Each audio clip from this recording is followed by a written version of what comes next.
Le Festival international de la chanson de Granby. C'est Yves Gagnon, ancien directeur des loisirs de Granby, qui a eu l'idée d'un concours de relève de la chanson pour sauver l'escale en 1969. Lors de la première édition, ils ont reçu 90 candidatures.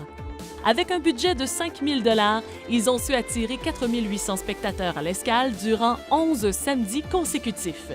Dans les années 70, les inscriptions étaient en constante progression.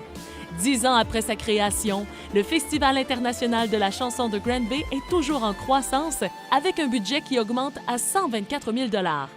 Dû à leur popularité, ils ont dû aménager au Palace de Granby. Au fil des années, la structure du festival a continué de se raffiner. Il y a eu l'ajout d'une troisième catégorie et l'École nationale de la chanson a ouvert ses portes.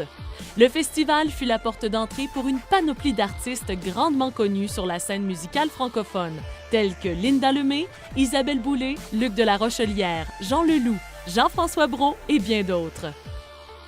En près de 50 ans, l'auditoire est passé de 4 800 à 55 000 spectateurs. Maintenant, les demi-finalistes et les finalistes se partagent 140 000 $ en prix et en bourses diverses.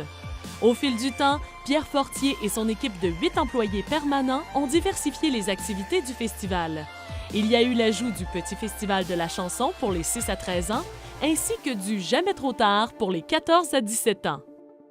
En cette année 2018, le Festival international de la chanson de Granby célébrera ses 50 ans.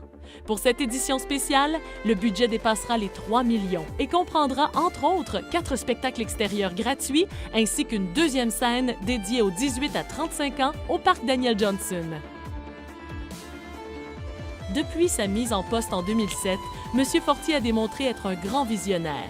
Il sait qu'il ne suffit pas d'embarquer dans la parade lorsqu'elle passe, mais qu'il faut plutôt être au devant de la parade.